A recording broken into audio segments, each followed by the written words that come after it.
Welcome to City Club's April 10, 2019 dinner program featuring a conversation with Tacoma's Mayor, Victoria Woodards.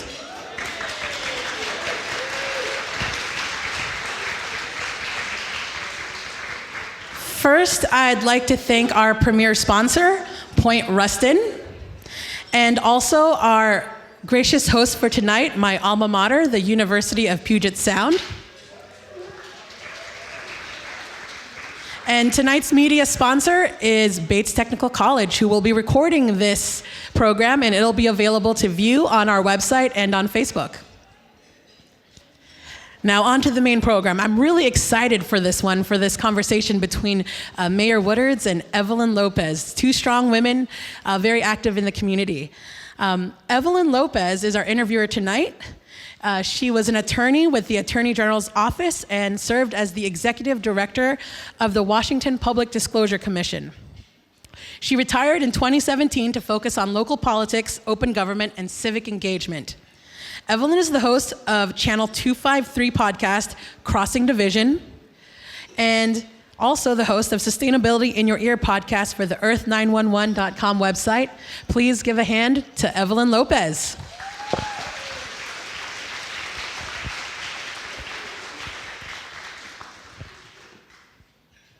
I'll let you do the introductions for our special guest. So can you hear me okay? Not quite sure how close to hold this. Some of you may know that in 2017, I took it into my head to run for mayor. And it was a wild ride. I lost in the primary. And one of the things that was particularly enjoyable about that experience was getting to know Victoria Woodards. She is a true heart of Tacoma. She has lived here almost her entire life. She is a proud graduate of Lincoln High School. And literally, now maybe I need to stand up. Literally everything she has been doing has been out of her love for Tacoma and out of her desire to make this the best city in the state, if not the country.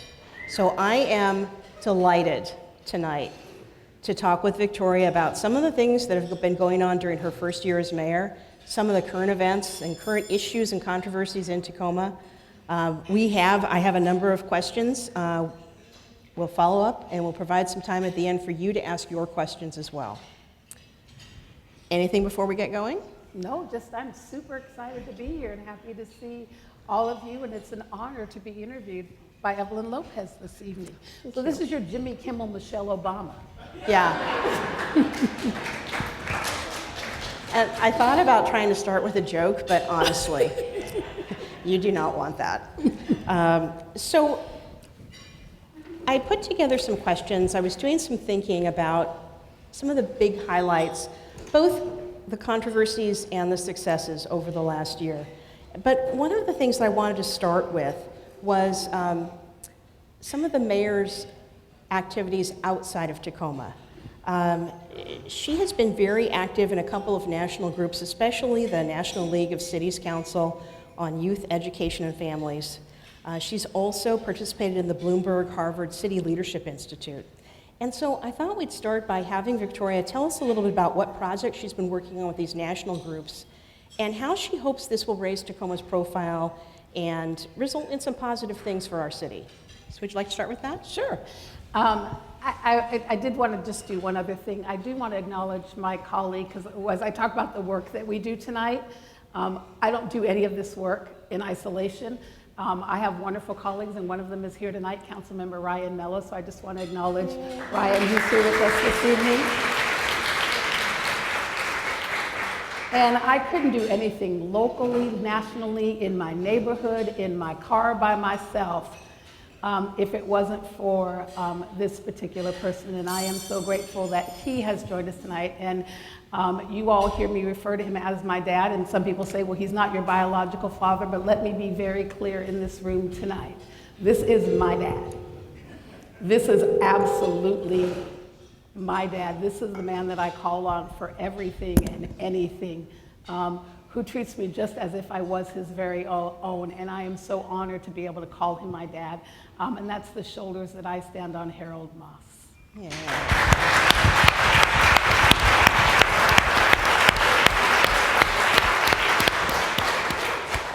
I'm a church girl, and I learned early in my church years that you give honor where honor is due. So, Daddy, I love you. Okay, the question. Now let me get to the question. I have to be honest and say, again, I don't do any of this on my own, but our former mayor, Marilyn Strickland, did a very good job of getting Tacoma recognized on the national front, especially with the U.S. Conference of Mayors and the National League of Cities. She did a great job of raising our profile so that when I became mayor, you know, normally when you become mayor, you've got to weigh in, you've got to get to know people before you ever get there. And I was honored that in my first year as mayor, I became co-chair of a national committee. And that's because of the groundwork that she laid. But let me tell you why it's important. There are a lot of opportunities that come through our national organizations, like the National League of Cities and the U.S. Conference of Mayors and Bloomberg, Harvard. There's funding that comes through, there's technical assistance that comes through, and the more embedded you are in those organizations, the more help you get to actually bring home for your city.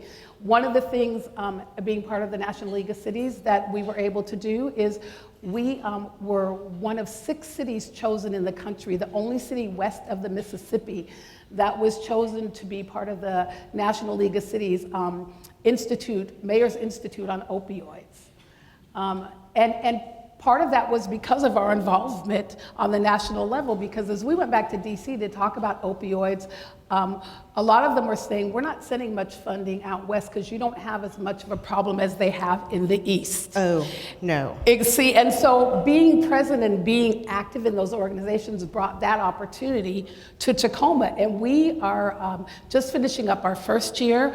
We've had lots of technical assistance. We've learned some things from other cities. We're starting safe stations in Tacoma. We are actually partnering with the county, and I'm glad to see the executive here tonight, but we're working with Derek Young in the county and Connor McCarthy from our city council. So that's part of the reason why it's really important to be active nationally, because you can actually bring things home for your own city. Delighted now to be chair of the Youth Education and Families Committee for the National League of Cities. And one of the things that we're going to be working on this year is raising the issue about the inequity in asset and wealth in communities of color. Very good. That aligns with the work that I got to do at the Urban League. Mm-hmm. And so it's really great to lift this issue up, stuff that you're doing in your own community, you lift it up on the national level, and we're hoping there might potentially be some funding opportunities. It also works with United Way and their Center for Working Families, or Center for Strong Families. And so you get to raise your local issues on a national level. And so that's why I got engaged, and I'm seeing the fruits of our labor even in just 1 year. As we've been doing this work. So the other thing I'll touch upon real quickly is the Bloomberg Harvard Initiative. I was reluctant to apply last year when they sent me the invitation to be a part of this initiative for a year. And I thought, I'm in my first year, I need to do things at home, I don't have time for this. But they kept talking to me and kept wooing me and saying, we really want you to apply, because we were part of the Bloomberg What's Work Cities, which was a partnership with Bloomberg to learn how to use data to make decisions. And so I ended up applying, got accepted. I've been going through a year-long training along with 2 senior executives from the city. We are in what's called the innovation track, so we've picked a project, and many of you may remember me talking a lot about Project Peace and why that was so important to Tacoma, but this is taking it to the next level. And we have coaches that we're working with who come to see us. They've been here twice already, we'll be back 2 more times. So it's an opportunity for us to work directly with Bloomberg and to get that leadership and that information and to get that support to move our city forward. Also to learn best practices from what's going on around the country. Good. Excellent. Thank you. Yes, ma'am. Tweak it. Oh, okay. Am I talking too loudly? Oh, I move my head a lot. Okay. All right. Sorry about that. So one of the things I wanted to ask you about, and one of the things I think that I have been so pleased to see, is the city's improved relationships with the Puyallup tribe. I think that, obviously we have been residents on the Puyallup's land for years. And I don't think that the city has really been as effective as it could be in sort of incorporating a relationship with the tribe into our policy decisions. Yeah. And so I'm really pleased that that's something that I see now happening. And I think that's a good context in which we can start talking about some of the issues. And the first one I want to bring up is probably the hardest, and that is what's going on at the port and what's going on down at the tide flats. So what can you tell me about what is going on with the LNG refinery project, what is going on with the sub-area plan, and maybe explain to me what is actually the city council and mayor's role in that, because I know sometimes we assume that you're like making all the decisions and maybe that's not correct. Absolutely. So those of you who know me and know me well, you know that collaboration is what I live and breathe. I don't believe we do any of this work alone, and I don't believe we can be successful if we try to do this work alone. So it really was a goal of mine to improve the relations with the tribe, because so often people were telling us what we needed to do with the tribe, but nobody actually talked to the tribe to ask them what they wanted to do with us. And so I'm glad to say that we had our first consultation meeting. We had our first joint session together under my time as mayor, and we've actually had 2 of them now and are working on a 3rd one. And so that relationship has really blossomed, and I'm grateful for the relationship because we are on their land. And one thing I appreciate about the relationship is that doesn't mean we agree on everything, but we respect each other enough to have the tough conversations about things, and we work together on the things that we agree on, and we disagree and work on other stuff, right? And so we'll start with the LNG plant, because I'm excited to talk about the sub-area plan just because of all the work that's gone into it. But we'll start there. So there is, just last night, we had testimony from over 45 people asking us to continue to do an SCIS. What I was happy about last night for the first time is that some people actually understood that the council doesn't have permission to do an SCIS unless there is a significant change. We issue those permits like we do to every other business in Tacoma. And you can't then all of a sudden, because you don't like what they're doing, go back and say, you know what, we're going to pull your permit. If nothing's changed and you approve the permit, then they can go on. So our ability to do an SCIS only rests on, and it's an administrative decision. That's what I was going to say. That's what I was happy about last night. People were actually talking to the city manager, even though you're not supposed to do that at a city council meeting. But it's the city manager and our attorney who get to decide whether or not there is enough changes that warrants an SCIS. Okay, so let me pause you there. Yep. So for those of you who maybe don't follow land use in and out, Thank you. SEIS is a state environmental impact statement.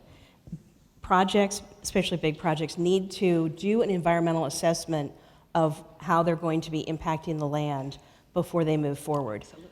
The LNG facility has been in that process and has done an environmental impact statement, but the question now is, has anything changed such that we need more information or more study before that process is finished? Thank you, because I talk about it so much that I forget. So what we have done is both the Puyallup tribe and residents of, or the citizens who are part of Redefine Tacoma have brought several documents forward. And we don't have to, but we do review every document we get to evaluate it, to make sure there is or is not information in there that would cause us to do something different. So we got quite a bit of information from the Puyallup tribe, and we got more information from Redefine Tacoma. As opposed to having our internal person go over it, we are having a third-party reviewer look at all the documentation and make a recommendation. That's within our purview. We can do that, and so we've done that. We are in the midst of doing that right now. And And I will be completely honest with everyone. If we ever get something back, if this comes back and says the project has changed, I guarantee you the Tacoma City Council will be the first ones to say it's changed. And then our staff, I know our staff is committed to, if we get that information, to issuing an SEIS, a supplemental environmental impact statement. So I want to say that. So all of this, go change it, and I'm sure at some point we'll talk about the detention center. There are just some things that by law, you can't discriminate just because you decide you don't like the type of business that people are doing. If your land use code, and if all of your other code permits that kind of business, then you've got to change the land use code. And we can do that, but the problem is those who have already got their permits can still do what it is they're doing, unless they break some code. So let me ask you this. Yeah. One of the things that has made, I think the LNG project is in many ways a good example of how this tees up. One of the things that makes this difficult is that you do have labor interests, the building trades saying, we really want this. Yep. We want to have liquefied natural gas down on the tide flats. We want to have that source of fuel for Tote Marine in particular. Yep. So please do this. It's important to us. It's important for jobs.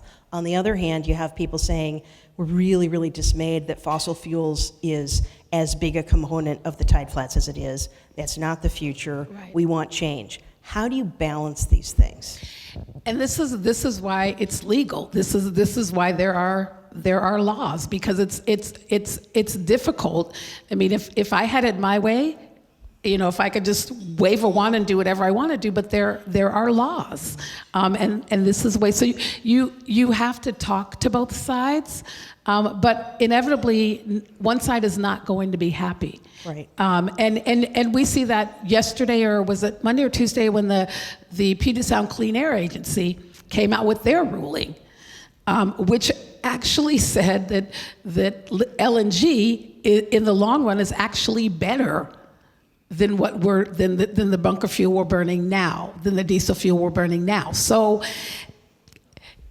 sometimes even in light of information, people still won't be happy. Right. And so that's the difficult part of the job. It happens a lot. You can't do what you feel. You have to do what's legal.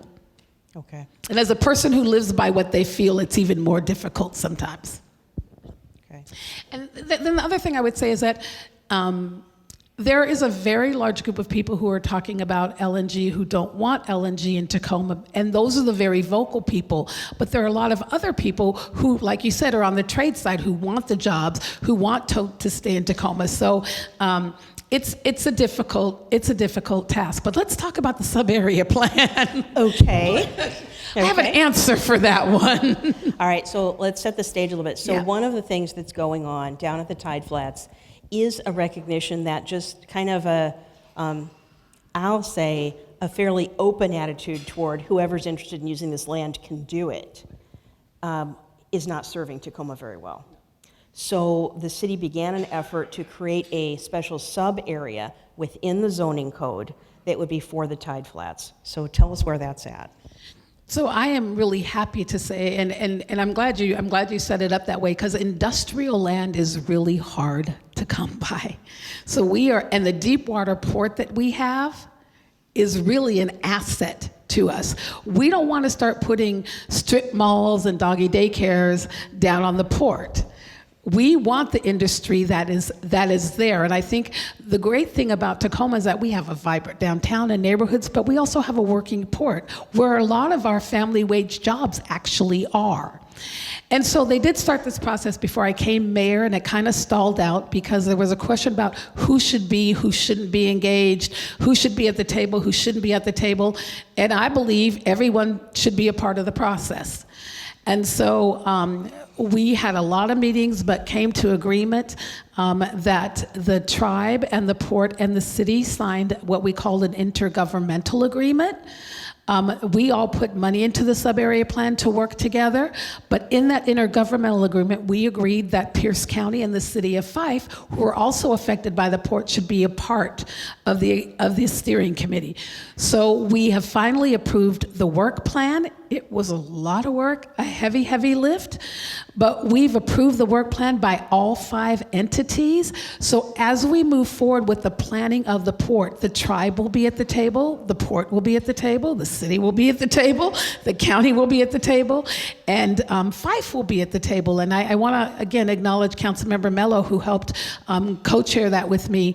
But we were able, it was a heavy lift, but we were able to get that done because it's important that we're all a part of the decision making.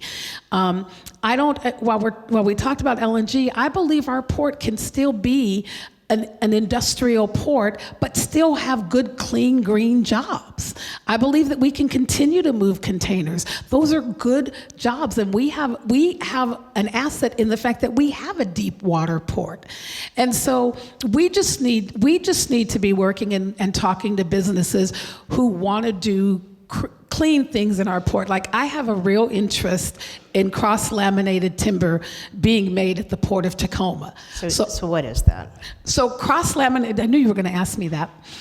Cross-laminated timber it's this timber, but it's made from, if I understand it correctly, it's made from pieces of timber. Okay. It's very eco-friendly.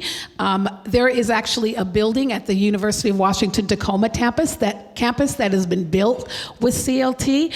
So I want to, and at this point right now, we don't have a manufacturing CLT plant in the state of Washington. Okay. I want Tacoma to locate CLT on the Port of Tacoma. Those are really good paying jobs. We could also talk about solar, building solar panels, but we can still use our port as a port. There are great opportunities, but we've got to be talking to the right people, and that's something that we're working on, and I hope to make that happen for Tacoma. That would be great. So one of the other things I wanted to talk about that sort of touches on the Puyallup tribe and their interests is policing with Tacoma Police Department. We had a very tragic event a couple of years ago where a member of the Puyallup tribe was killed in her car by police, and there have been, I mean, it's too meek for me to say hard feelings, but I'll say this has been a significant issue. So tell me about how those issues are working now. So what's been really great as we talk about this relationship with the tribe is it hasn't been built just around putting the flag in our chamber. It's not been built just around LNG. We've talked about a number of issues like homelessness and opioids and policing. You heard me talk just a little bit about the project that we're doing with Bloomberg, so I'll dig in just a little bit deeper. With the Bloomberg Harvard project, our innovative project is actually going out and talking to people who are marginalized by our police department, and not just saying we need more police for the sake of needing more police, because in some communities, I don't care if we had 1,000, if we had a police on every corner, there are some communities that still would not feel safe. So we are out doing one-on-one interviews, talking to people and gathering data to find out to have a better understanding of what that fear is, but then to better understand how we combat that fear by also having enough police officers, but making sure that people still feel safe. I'm really delighted to say that Councilmember James Rideout from the Puyallup tribe is a part of that project, along with his chief of police. So, and it was really a special moment when he came out to the first meeting, and he came in and he ended up sitting at the table where there were 4 police officers, including our chief, and he wanted to leave. But he stayed and he talked through it and he sat through the meeting. And now he's an active member and an active part of the conversation that's changing how our police do business in the city of Tacoma and with the tribe. So we are developing a stronger relationship, not just so the tribe understands what our police do, but so our police understand how our community feels. And so it's a difficult issue. We stood with them proudly when I-942 was passed. Right. I'm excited about that. We are doing de-escalation training for our police officers. Let me ask you about that, Yeah. because, one of the things that's just a reality is, let's say, my experience with the police in Tacoma is a whole different world from what a person of color experiences.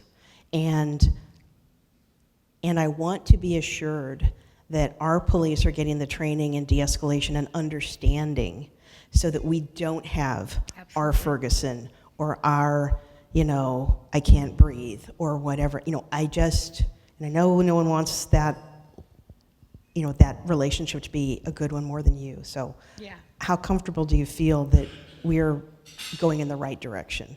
I think we're going in the right direction, but I'm not going to lie, we have work to do. Yeah. I get up every day and feel safer in Tacoma because I know we have an amazing police force. But that doesn't mean that we couldn't have an incident or an accident in this city. It scares me. It absolutely is scary. And that's why this conversation, that's why things like Project Peace that still need more work, you can't get it right if you're not doing anything. You can't improve those kinds of relations by sheer will. You've got to be willing to dig in and do the hard work and have the tough conversations.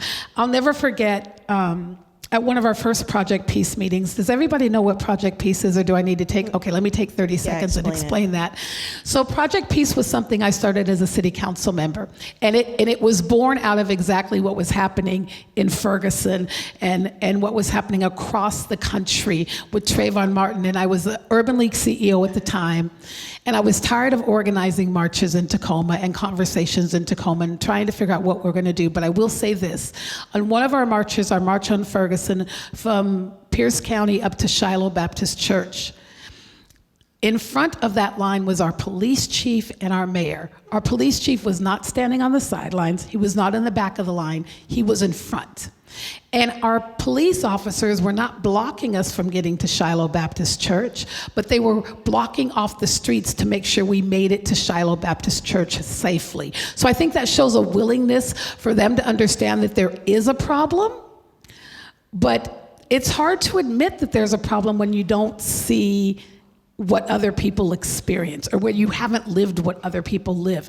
But even through Project Peace, so what we decided is to have these community dialogues with both community and police officers. We had 5 of them all over the city, and each one had kind of a theme.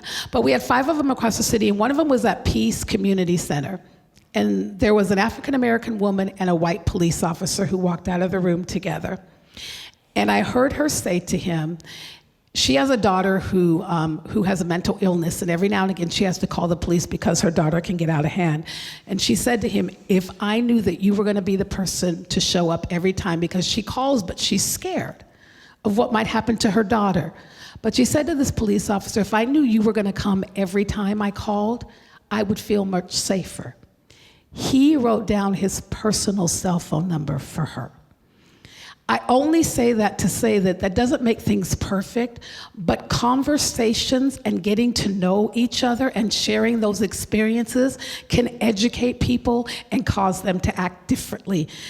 But we're still doing the training. We're still doing the de-escalation tracing. We're taking all of our officers through unconscious bias training. And so there's still work to be done, but I'm glad that we're making some progress. Yeah. So, the mayor and I had talked about questions I wanted to ask tonight, and now I'm going to totally deviate from my plan. But so I know when you were out campaigning that you would occasionally run into a household that was not welcoming to you. Yeah. And in Tacoma, we do have problems. We have, a tattoo parlor that is run by Hammerskins, which are white supremacists. So I coming at this from sort of a white middle class background, had thought everything race relation-wise was getting better. And the last 2 years have caused me to realize that I was naive. From your perspective as a Black woman in power, are things getting better? I'll say things are changing. I people who know me know that I tend to always be, Molly Sunshine. I see everything half full, right? But there is a reality that even though I'm mayor of what I think is the greatest city in the world, that racism and bias exist. I'd like to believe, and even sometimes probably blindly want to believe, that a lot of things that happen are just unconscious. Because I want to believe the best in everyone. I want to believe that everyone wants to act from the best place, but sometimes just doesn't even know what that best place is. But they're acting on their own experiences just like I do.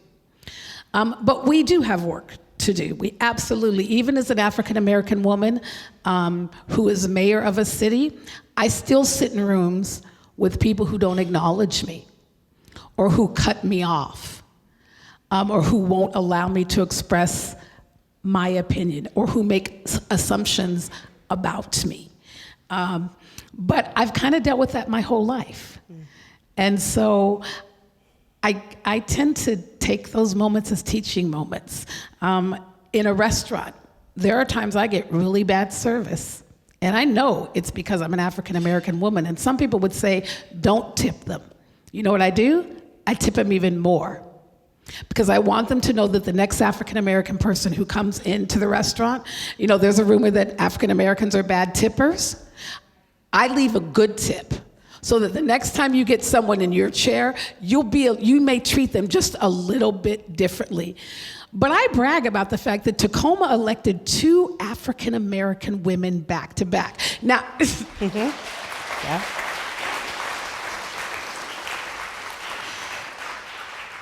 both of us very qualified, but I will absolutely tell you, it is a source of pride for me as an African-American woman who grew up in this city to know that the majority of my city sees past color and sees the qualifications of the person. Is it a problem? Absolutely, yes. It's changing, but we still, again, like our police department, we got work to do. Right. I will say this, Tacoma is fortunate. As I think about the marches and all of the things that we had, we are also very fortunate that Tacoma has a very large group of allies, of people who don't tolerate that kind of behavior. And I think that is part of the reason that Tacoma does a little bit better, because we have white people who aren't afraid to say, that's wrong. Thanks.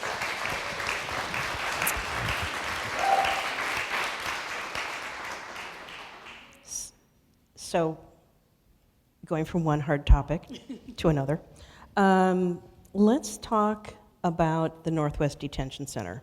I know that recently you were in DC, and I know that you had sent a letter to our congressional delegation saying, hey guys, we need your help. This private, for-profit prison structure in Tacoma is not what we want Tacoma to be about.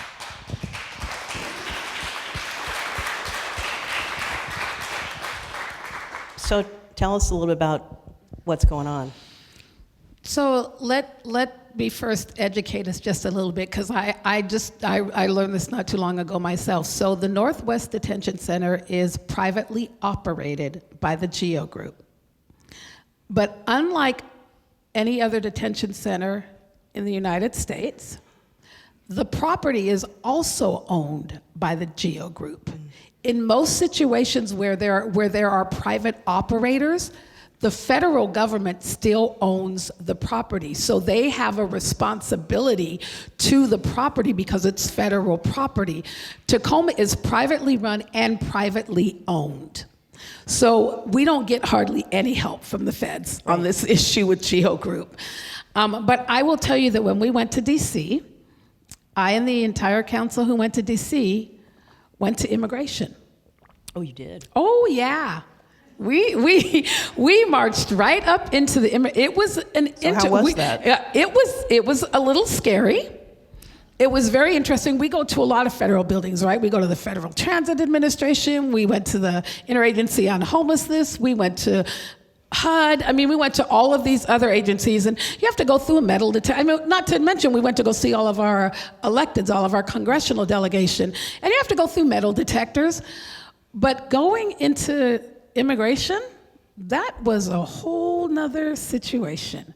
You had to wait in one room, then wait in another room, then go through the metal detectors, then wait in yet another room. I mean, it was just, and then as you walk down the hallways, and this is what, I don't know, made me think differently about them. You walked in a hallway, and they had backpacks down the hallways, what to do in case of an active shooter. And for a second, that humanized them to me. Because despite who's in charge of our federal government, these are career workers who get up every day and who have worked for several administrations, who are carrying out the duties that they've been assigned because that's their job. But I couldn't imagine if I had to come to work every day and walk past a backpack, that was the fear. I mean, I think about what our kids go through, right? That humanized them. And so we met with them. We met with a very large group of them, actually. Two of them who had actually ran the Northwest Detention Center in Tacoma. And one moved back to DC, and one actually still lives in Puyallup. But those two actually ran the center. And we had some really deep conversation with them. Again, they're all career workers, so none of them were appointees by the current president. And so they talked about doing their job, but we talked about the difficulty it is for Tacoma. We talked about the burden that it puts on our police officers because we have to respond because there's no federal response because it's a privately owned building. We talked about, the rumors and all of the things we'd heard about the treatment of federal detainees. And so they offered, and we're planning to take them up. We're trying to figure out what the medium is and how we make it happen, but they offered to come out to Tacoma. And we're gonna call them on the carpet and make them come here and hear what we hear every single day from our citizens and answer to our immigrant and refugees task force and answer their questions. Will they let you go in and take a tour too? So I've had a tour. Oh, have you? Most of the city council has been through the detention center. I think all of us have been through the detention center. And the one regret I had is I didn't speak to a detainee when I went. Mm-hmm. And I probably could have gotten out of line or done something, but I will tell you, it was clean. Okay. They had an incredible medical facility. The food seemed fine. I mean, I wouldn't eat. I didn't like lunch when I had a cafeteria when I was in high school. So, but the food seemed okay. As a matter of fact, we've had a worker tell one of our council members they eat the food and it's great. But everybody it was clean. Nobody seemed to be yelling and screaming. Mm-hmm. People seemed respected, but there were 6 council members that day. Right.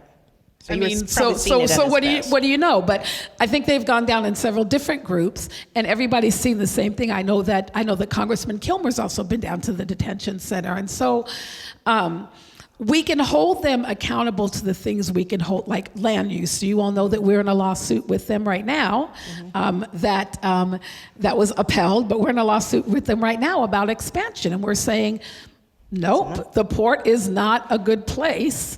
This is not the kind of business you're already grandfathered in because you're there, but we don't want expansion on the port, and we're going to continue to fight that.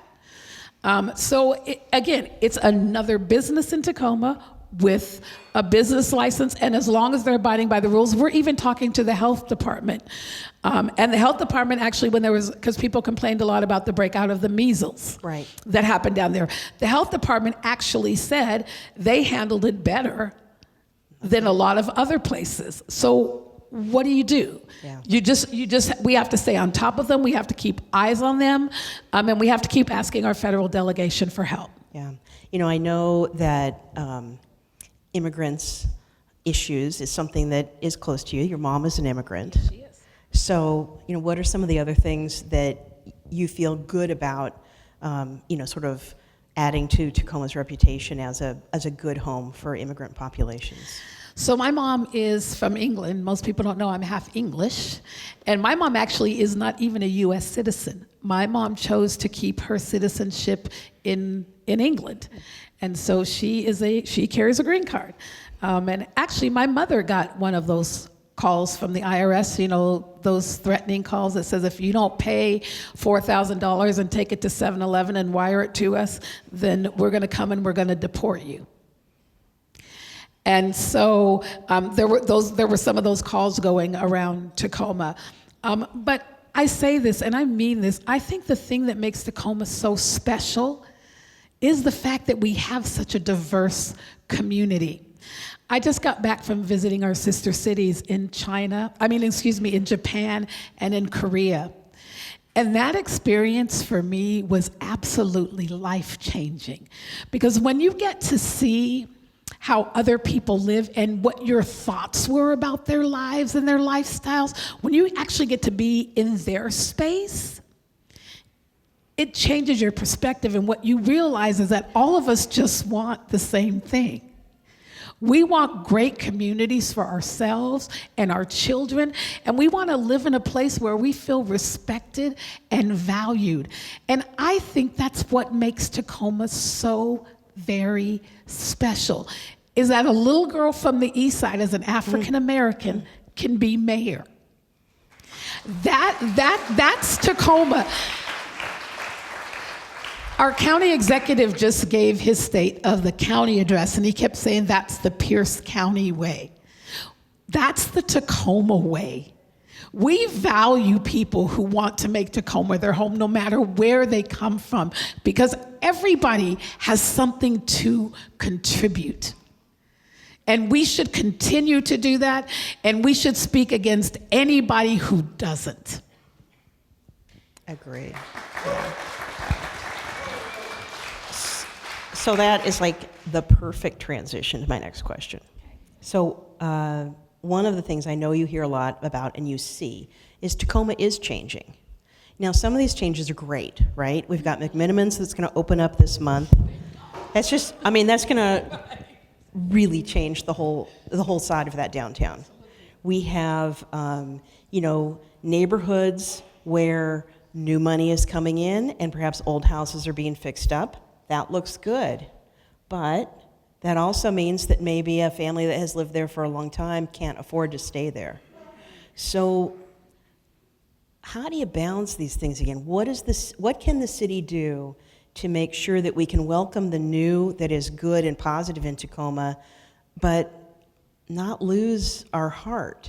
Because I'll tell you, I've never lived in a city that was able to really successfully have different income groups living in proximity to each other. there's always separation that has, even if we're able to sort of negotiate around the racial issues and, new immigration issues, income issues are very difficult. What can we do?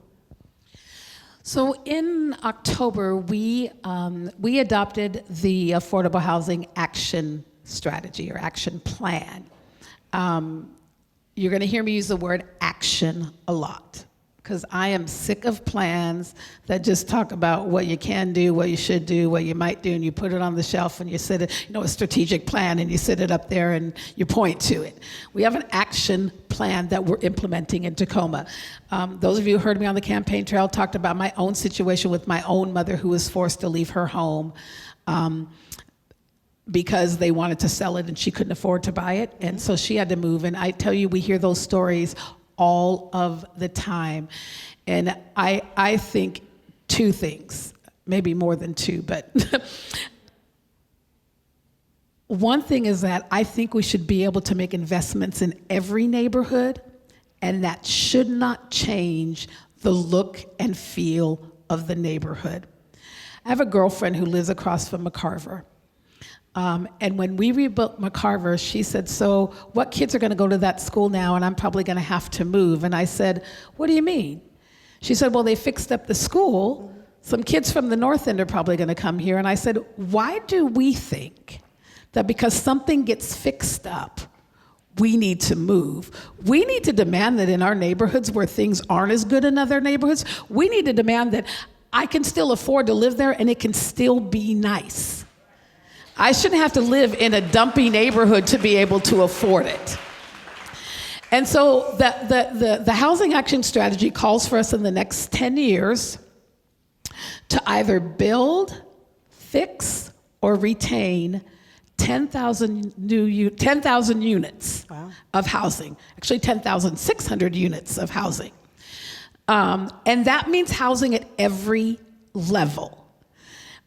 We talk about low income. There's working family in the whole middle income that's getting squeezed out. And we need to make sure that that doesn't happen. So we are talking about, and we'll be looking at this year, working with the legislature again, to figure out, we have these incentives, 8 and 12-year tax incentives. If you take the 12-year incentive, you don't have to pay property tax for 12 years, but you have to offer so much of your housing at what we call affordable, which is 80% the area median income. And for Pierce County, the area median income is $52,000. 80% is $42,000. A minimum wage person does not make that much money. Right.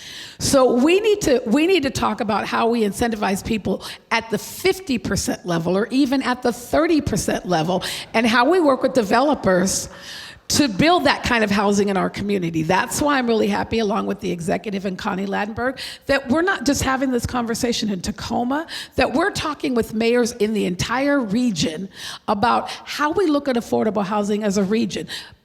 DuPont has nothing but middle income housing, and they can't afford to house and they're a service working town, right? I mean, they have a lot of services in their town, and the people who work in their town can't live in their town. Yeah. So we're and then what happens is people get pushed from here and they get pushed out to Lakewood. But we have to look at the bigger picture, not just Tacoma, but as a region.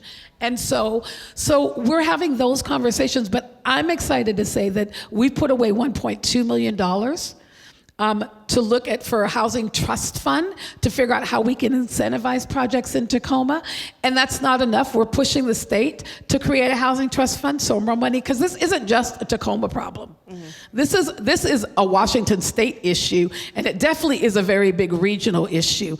And so I'm excited about some of the opportunities that have come up, like the new build that's happening in the south end of Tacoma with Gig Harbor builders that are building affordable housing for people to buy in perpetuity. Not just what they're saying is that we sell you this house and it's affordable. When you move out, you've got to make sure that the person who comes behind you is low income as well. So opportunities like that, where we can provide incentives for builders to build that kind of housing, is what we're looking at. The other thing I'll say, and we're going to have this conversation as mayors, is we need to talk to developers and truly understand what it takes, because too often we talk for people and we don't talk to people. And so we're going to be having these conversations. What does it take for you to build an affordable housing project? We know it has to be a mix, and I like mixed income. I always say, as a kid who grew up in Tacoma, and grew up poor in Tacoma, I lived on every side of this city. I lived in Northeast Tacoma. I lived on the north end and went to Truman Middle School. That's because there was something affordable in every neighborhood. And when we build our community that people can live wherever they want to, no matter what they make, we have a much better community because we get to know people who are not like us. So this kind of dovetails into your comments about income inequalities and sort of how you deal with the legacy of that. Because in your comment about the housing in perpetuity, where if you're low income and you can get into this housing, great, you can afford it, but when you go to sell it, you also have to, you pass it along to another low income person, which is fabulous. But that means that family isn't going to develop the wealth of that housing, because a lot of people's stake in the good life is, granddad got a GI Bill, bought a house, it went up in value, granddad used that value to pay for college education for the kids, they bought houses, they went up, used it for college, so on and so forth. Things that were not available to a lot of communities of color, both because of redlining and discrimination and, out and out evil practices. So I guess, do I have a question there? I guess the question is income inequality and the legacy of that. How do we factor that in as we grow our city? So one of the projects that the Tacoma Urban League took on, and under the leadership of Tawana Franklin is still doing, we partnered with the Northwest Area Foundation to talk about how we close the wealth gap. Because, we've been used to talking about the education gap forever, the graduation gap, the education gap. I mean, we've been talking about that forever. Wealth is a whole different subject. Yeah. And people get a lot more touchier when you start talking about money. But 6 cities, again, that number 6 cities were chosen to be a part of this process to really examine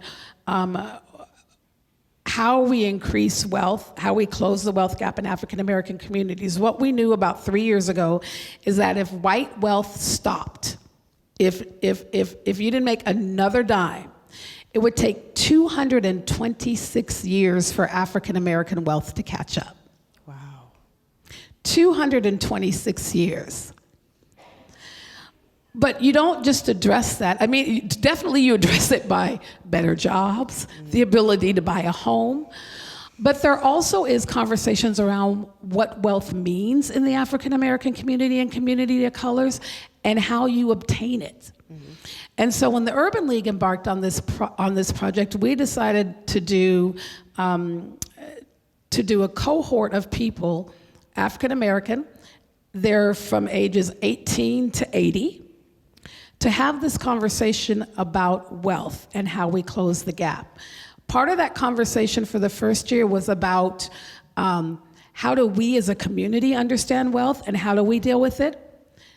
And the next part of that conversation is about how do we talk to people who have access to wealth, like banks? How do we talk to them so that they're offering services in a way that is meaningful and helpful to us?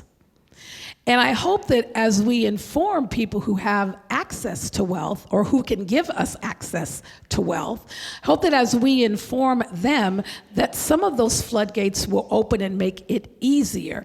But I think even if that happens, it's still difficult. So things like training and good paying jobs and good education. That's why we're proud in Tacoma, right? We have an 89.1% graduation rate. That means that more people are graduating and having an opportunity. But I think we've got to also remember that not everybody goes to college. Hello? Not everybody is a college graduate. And so how do we make sure that kids who grow up in our community that there's a place for them and there's a way for them to build wealth? And part of that is knowledge of how. Yeah. The other part is I can know how to build it, but if I can't get a job that pays me enough to build it, it doesn't matter if I know how. But how we make sure that we provide opportunities. That's why we fund programs like Tacoma Training and Employment Program, where kids can actually go and get free training through Bates, get all of these certificates to get into a pre-apprenticeship program. If Mark Martinez was here, he would jump on the table and scream and shout about how well those jobs pay. Right. If Todd Iverson was here, he'd talk about how well longshoremen pay. But there are steps to get there, and we've got to remove some of those barriers so that people can take the steps to get there. And that's why programs like TTEP and what the Urban League is doing are so important to this community.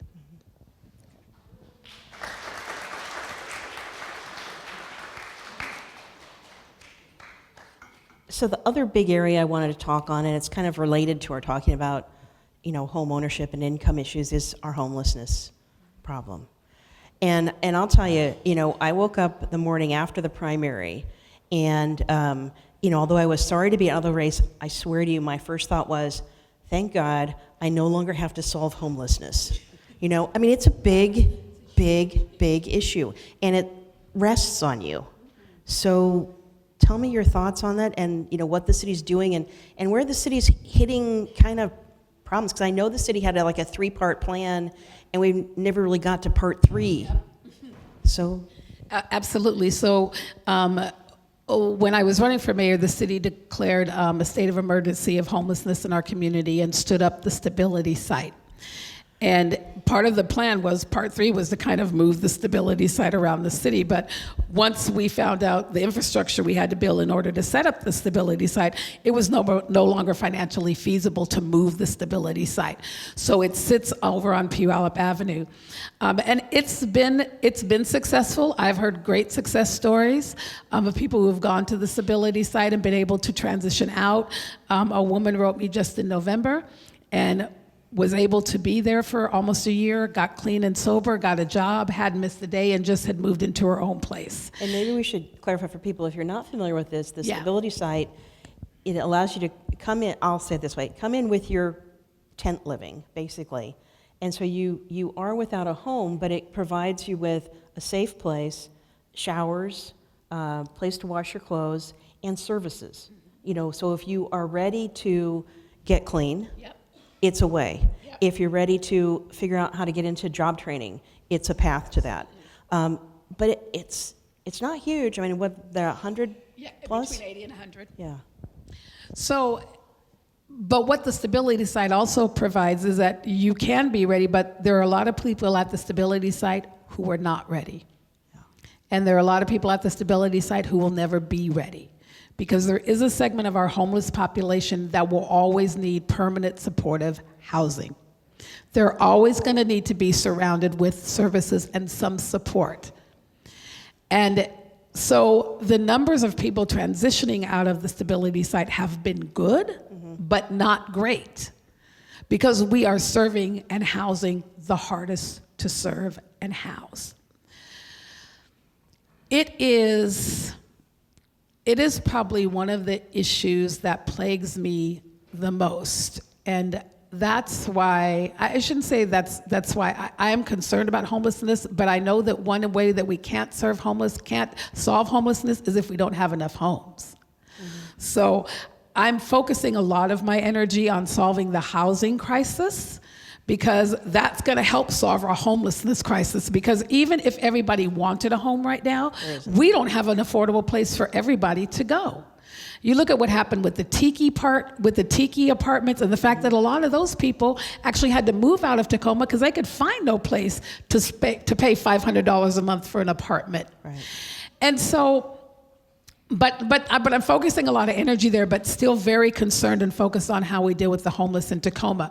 One of the things that we're doing, because we promised the stability site would only be temporary, is we are working to build more capacity at our other shelters. Because if you want to see a fight in Tacoma, which is why it didn't move around, let me say we're going to come to your neighborhood and locate the stability site in your neighborhood for a couple months or for 6 months.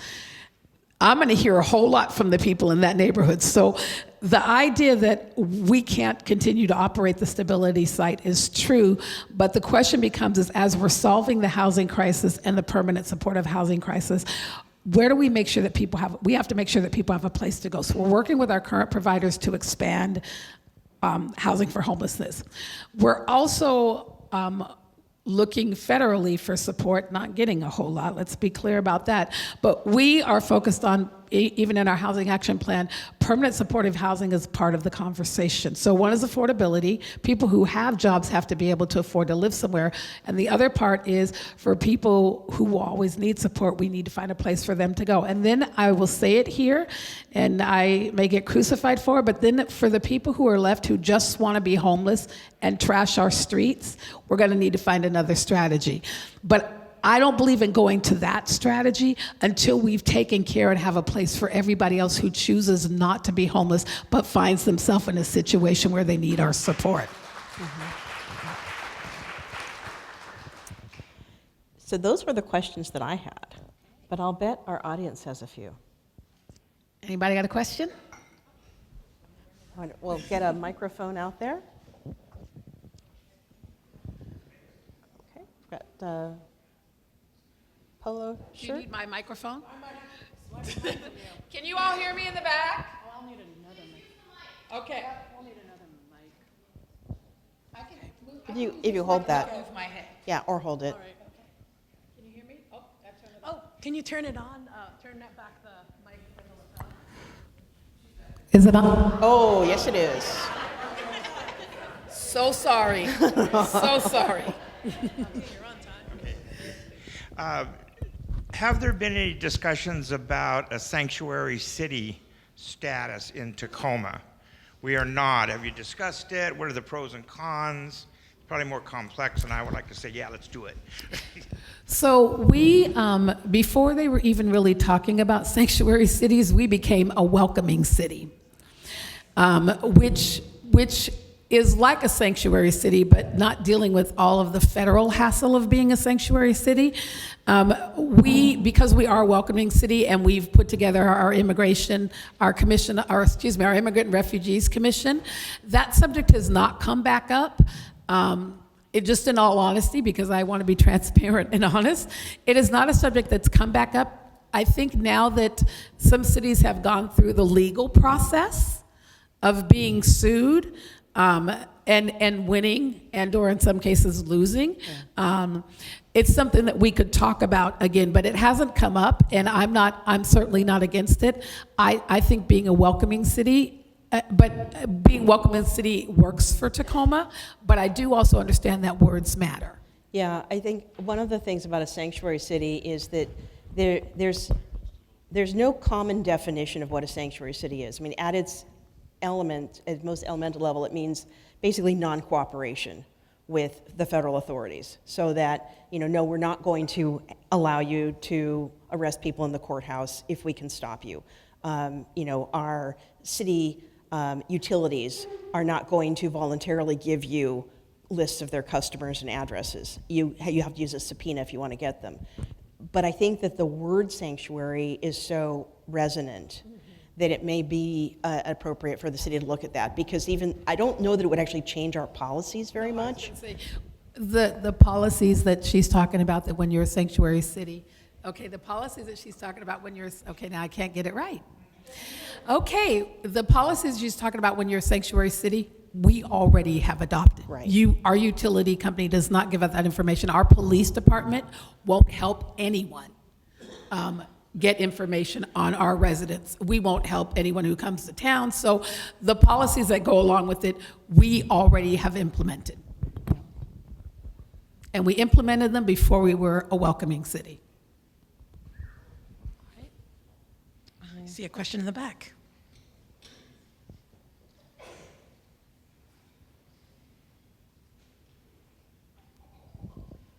Hi, good evening. Hi. When the state legislature declared that the education funding shortfall was solved with last year's kind of 11th hour budget at the state level, and the state Supreme Court concurred, it left less funding being granted to Tacoma compared to other nearby districts, especially in really nearby South King County, despite Tacoma's housing prices rising rapidly and rents rising. And as mayor, how do you advocate for youth, especially the high needs student population that we have, as well as family wage educator and paraprofessional jobs, having ample resources so that our diverse community can be successfully educated? Thank you for your question. You're going to let me get to talk about something that we've done that I'm really happy about. But let me first start with the reality. Obviously, you all know that the city of Tacoma does not run the school district and has no say-so whatsoever because they haven't elected a board. But let me be very clear that we have a bully pulpit as a city that can support our school district and that can speak out and be supportive. We are standing side by side with our school district. We wrote a letter to the state when the decision, when it first came out, saying you all need to fix this, and we will continue to advocate at the state level along with the school district to make sure they fix it. Now, you know that you can advocate all day long, and sometimes it doesn't get fixed, but we're not going to be quiet on this issue. As it relates to students, obviously, I always say I'm a proud product of this school district, and I know what it means when you can get a good education, a good public education. And so, but one of the things, and this is a little off topic, but it is around youth, one of the things that I believe as a young person who grew up here is that we've got to give our young people opportunities to engage and be the voice for themselves. I talked about on the campaign trail that I wanted to put together, I wanted to have a youth forum. And we have since put together a youth engagement commission, and they've actually called themselves just the Youth Commission, the Mayor's Youth Commission. We put that announcement out, and we hoped that we would get maybe 30 kids would apply to fill 16 positions. 126 youth in our community applied to be on that commission. Wow. And what did we do? We said, we're not going to narrow this down to 16. We took all 126 kids who wanted to participate. In the end, 80 of them signed up, like 83 signed up. They've been meeting one Saturday a month since January, organizing themselves into 4 committees, working on issues that they're passionate about. I have a student from Lincoln High School, I'm a very proud Abe, who actually has read the entire affordability action plan. Wow. And has very strong opinions about things in the plan. So again, I think, I don't believe that we can empower people. That's just not the language I use, but I believe we can give opportunities to people to empower themselves. And that's what we're doing with our young people. And I think people hearing from their voice, young people resonate with elected leaders. And I think getting more kids to also raise their voice and presenting opportunities for them is going to make a difference as well. Hope so. Hope so.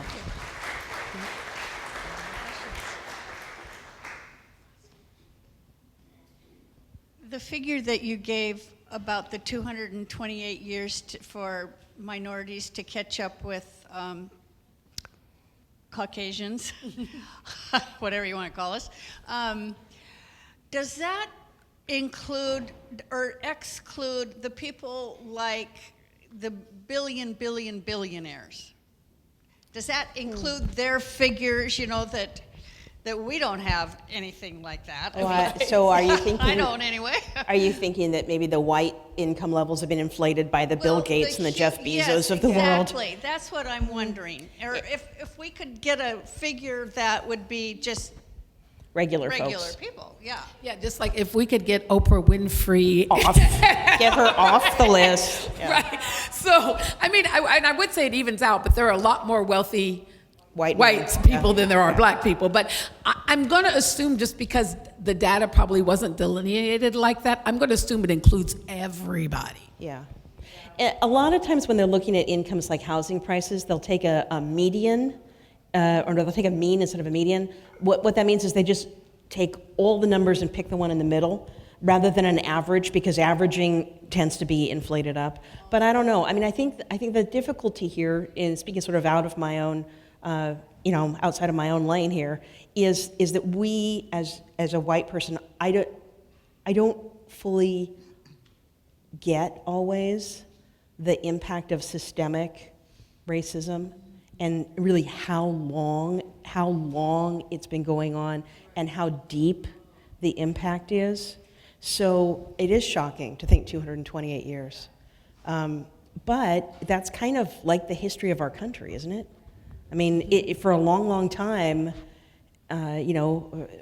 first with slavery, then with Jim Crow, then, continuing to this day. I mean, it's just a really heavy burden of inequality. So it takes a long time to work through that. I just have to point this out, and you guys are probably wondering, some of you may be wondering when we were talking about something so serious, how I was looking at Evelyn with such a smile on my face. This is why Tacoma is great at addressing issues, because we have allies who will speak up. And so I just wanted to acknowledge that. Who will speak up and who are knowledgeable. Well, so I think, we're a room of intelligent people, right? Yeah, absolutely. It's no skin off my nose to say, I can see this, right? Yeah. It doesn't mean anything less for me or more for me. It just is. Yeah, absolutely. It just is. And the sooner we can acknowledge these things exist, then we can start addressing them, right? Absolutely. Yeah. That's how we get better. Yeah. Any other? As a Stadium High grad, at a time when there were only 2 schools, and one didn't count, and it's nice to see somebody from Lincoln with all the charm that you have. Anyway, I'm here to ask, and also as an elderly citizen, where is the newspaper, or how can we get the news as to what's going on in the city? Because the newspaper doesn't provide it. So all of these problems you've been talking about are foreign unless you're going to council meetings or utility board meetings or other assemblies. And is there anything the city plans to do to try and get the message out as to what you're trying to accomplish? I'm going to give you the mic on this. Two more questions. Okay.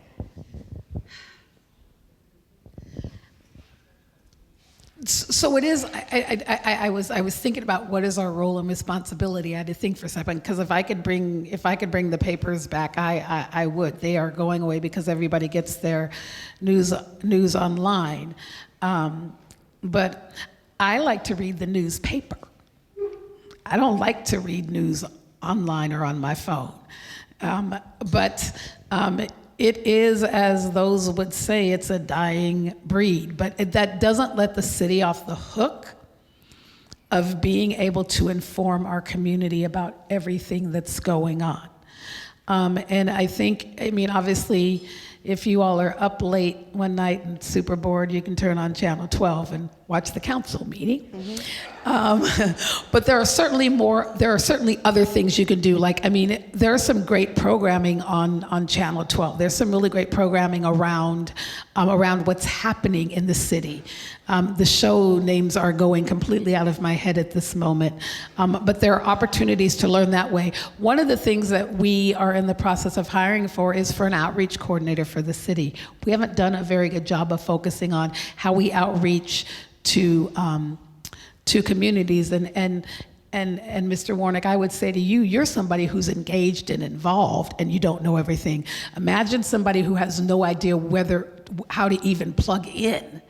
And so I don't know that we'll get to something in print, but I certainly think we've got to be more creative around the ways that we can inform opportunities like this.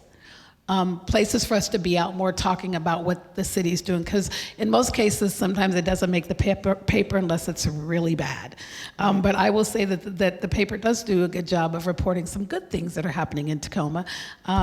But the paper's only that big. So it can't get everything in the paper. So I think we have an obligation as a city, and you're causing me to think about how we can do a better job. Yeah, it's a real challenge. The press plays such an important role, frankly, in keeping us honest, too. Lacking that oversight, that critical oversight, it's not healthy for a city. It's not healthy for a democracy. There are some local avenues that have developed, I think, sort of in the information gap. The group that I do a podcast for, Channel 253, has a number of really good podcasts. Citizen Tacoma is a really good one. They'll do interviews with all the people running for office, and you can find that online. We also have 2 low-power radio stations in Tacoma, which is pretty new. One is Radio Tacoma, and the other one is KTQA, that's just sort of getting up and running, and we're going to have more programming that's local there. And they don't have, you won't be able to get those stations up in Seattle.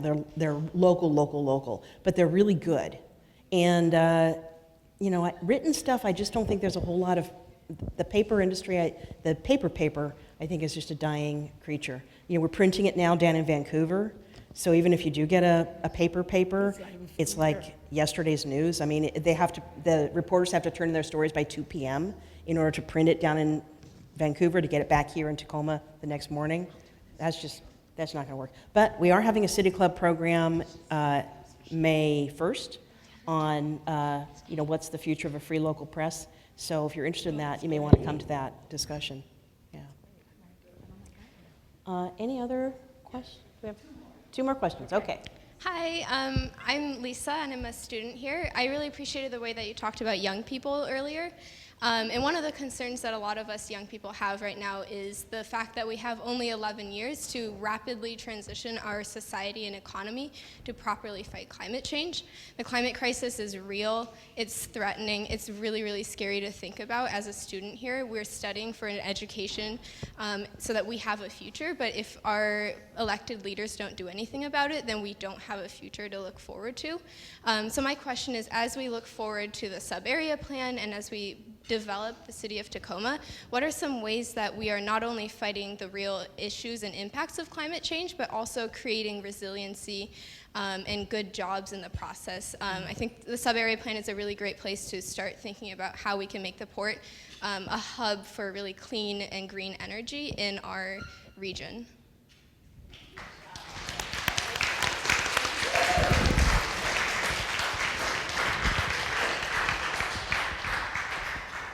That young lady spoke at public comment last night and did an excellent job both here and last night. Do you want me to take the mic, or do you want me to stay? I'll give it to you. Yes, okay. I didn't know what you wanted to do. Work off the steak and the potatoes. That's why we know we're in good hands. I want to give her another round of applause. Yeah.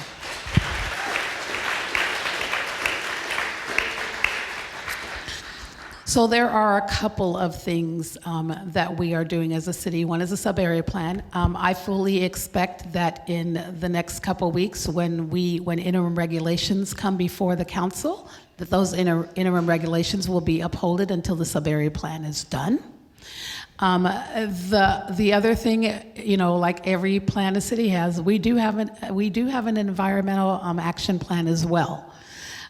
Things like planting more trees in our community, because we understand the value of trees. But I think there's also right now, for those of you who haven't filled it out, I hope it hasn't closed. I'm looking at Ryan.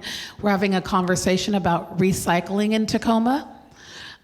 Because we can no longer ship our recycling to another country. And so we're going to have to start taking some responsibility right here. And so there's a conversation about what to do about recycling in our community. But I believe climate change is real. It is not made up. And those 11 years are very real. But I think the part that we also have to recognize is that we all play a part in changing the climate. When all of us drove here tonight, and all of us will drive back home, including me, except I won't get to drive home, but we all drove here tonight. We contribute to climate change more than any business contributes to climate change. And so we have a responsibility as well. We as a council have a responsibility to do what we can, but then we also have a responsibility to educate community so that we can do our part. I was just at our sister city in Japan and was amazed at the cleanup they did. One of the things that really excited me, you think we do bad with a garbage and a blue bin and a glass bin. They separate, like they have 12 or 16 different bags that they separate down to in Japan. But what they're able to do with that is amazing. I saw clothes made out of plastic bottles and toilet paper made out of recycled goods. I thought you were going to say clothes made out of toilet paper. No. That would have been a little difficult.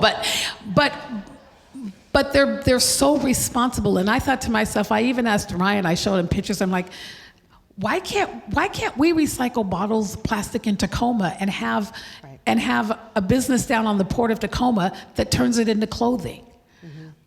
Why can't we do that? We talk about the U.S. being the smartest and the biggest and the most advanced and all of that, but there are countries that are kicking our butt, especially as we talk about the climate, about climate change and the environment. So I think as a council, it's our responsibility to look at ways that we can be more innovative, but still holding true to our plan, and then making sure that we're educating our community in a way that we all know the role that we play and how we can make a difference in solving climate change. You know, one of the challenges for climate change in the 11 years mentioned, there's a UN study that came out that says, it's changing quicker and with more devastating impact sooner than we anticipated. So 11 or 12 years, we will start seeing the impact. What can you do? Go solar. If you can afford to go solar, check it out, see what you can do in your homes. That would make a huge difference. If you can switch your car from a gas car to an electric car or even a hybrid, do it. If you can switch your diet so that 2 days a week you're eating a plant-based diet instead of a meat-based diet, that's a huge savings. these things everyone can do. I would love to see the Tacoma Public Schools go meatless Monday. Okay? That'd be huge. I would love to see, I know Marty Campbell had been talking about whether there was any way to get subsidies in place so that low-income households could get solar power. So it's not just the wealthy who get the benefit of solar. So, I mean, this is something you've got to keep your eye on and keep working on. But definitely, you know, it's coming. Yeah, absolutely. It has to. A couple more questions. Okay? Go for it, Mr. Down. All right. So, The county executive. Madam Mayor, I've heard that you have an extremely collaborative relationship with the county executive. It's great. I was just curious, is that because you find him really smart or devilishly handsome? Both. Absolutely both. Both. Seriously, Madam Mayor, thank you for your leadership and your partnership. Thank you very much. Well, that was an easy one. That's nice. My question is, we've been throwing stuff at you all night, but what is in your heart of hearts, what would you dream about leaving as your legacy when you leave after being mayor? It doesn't have to be the thing, but something that's really special to you that you want to accomplish for our beautiful city.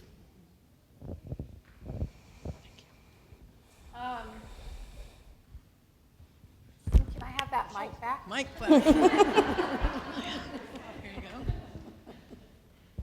Thank you, ma'am.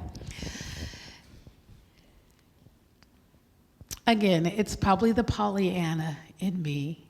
I don't have a dream of leaving 10 cranes in the sky or new housing developments all over the city, or, I mean, it's kind of like I want world peace, right? But I will tell you this, people ask me, how do I like being mayor? And I say it is the best job I've ever had. Because I feel like my head and my heart got married, and they get to show up to work every single day. And every day I get to ask myself, as a person who had 2 jobs for a really long time, I only have to ask myself one question in the morning. And that is, what am I going to do to make Tacoma a better place for everybody who lives in it today? So if you were to ask me what my legacy is, I want to leave the city that I love so dearly, that has been so incredibly good to me, just a little better than I found it.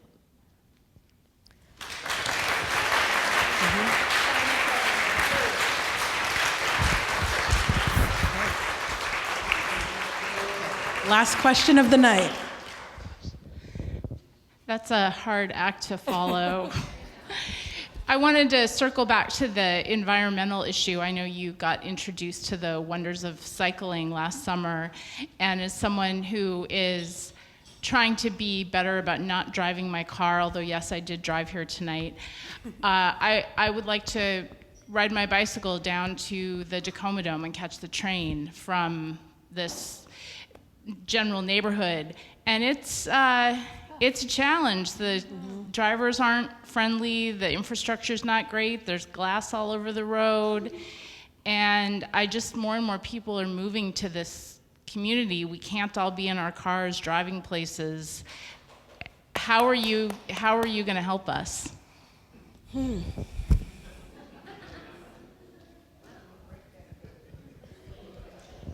Thank you for that question. I see Christina in the back of the room. It's all her fault. She took me to Copenhagen, and I got hooked on bicycles, and I think it is the greatest thing. But I will say this. Transportation, as we all know, is the second highest expense in a household. And if we don't begin to look at other ways for people to get around the city, it's quickly going to surpass our housing crisis. And it's not enough to build a bike lane here and then build a bike lane over there. If they don't connect, it makes absolutely no sense. It's not safe. I would love to ride my bike from my house to my best friend's house. I live on 74th, which turns into 72nd. She lives at the other end. I would absolutely never do it because I am fearful at the thought of going over the 74th Street pass on a bicycle. It's bad enough trying to go over in a car.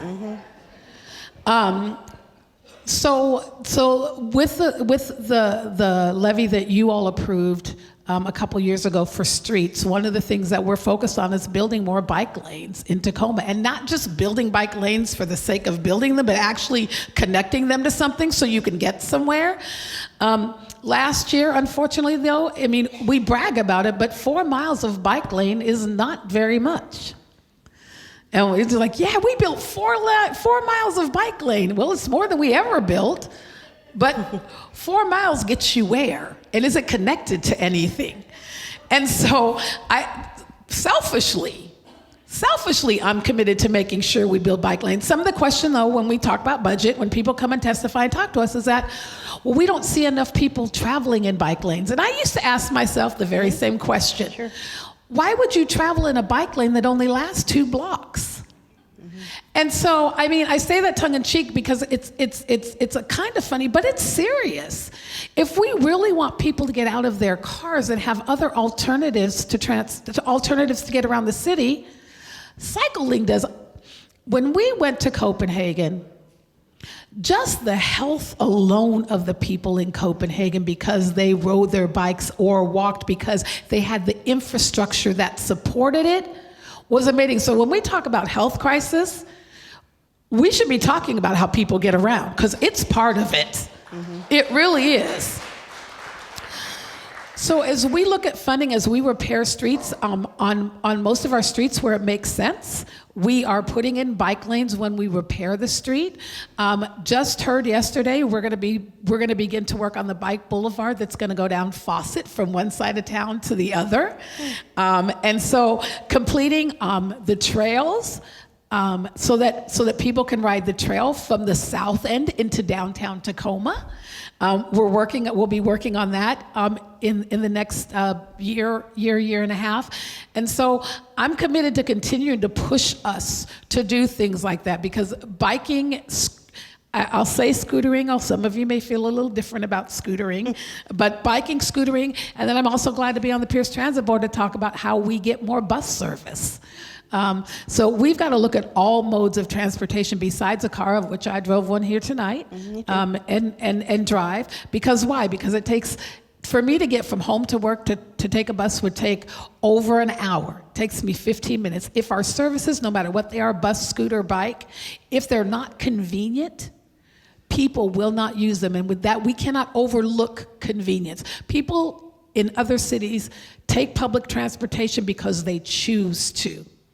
In our city, people take public transportation because they have to. Right. And it needs to be different. So I'm on the bike, I'm in the bike crew. And I'm excited to see us continue to build bike lanes and make it safer for people to get around in our city. Okay. What an amazing conversation. Thank you, Victoria. Thank you, Mayor Woodards. And we're excited to see the progress of Tacoma with you as our leader. Yep. And thank you so much, Evelyn. What a wonderful interviewer. I actually, color me biased as board president of City Club of Tacoma, but I think this actually rivals Michelle Obama and Jimmy Kimmel at the Tacoma Dome. I was there. I don't know. Come on. Well, anyway, thank you for coming. I have a couple announcements about our upcoming City Club. On April 12th, we're actually offering a complimentary event at Bates Technical College at 6:30 p.m. Friday. It's Hedrick Smith, called Winning Back Our Democracy. He is a Pulitzer Prize winning journalist, and he will talk about citizen movements. And to answer Mr. Warnick's question about the press, on May 1st, we're bringing back City Club's dinners by demand to the first Wednesday of every month. So our next dinner here will be on May 1st, and it will be about the future of our local press. So we hope to see you all back here on May 1st. And since I am the board president, the buck stops here. If you have any feedback, please email me at board@cityclubtacoma.org. I'm Kristen Ang. I'll also be around here. There'll be other board members that you can talk to. Thank you for coming, and thank you so much again, Mayor, and thank you, Evelyn. Thank you.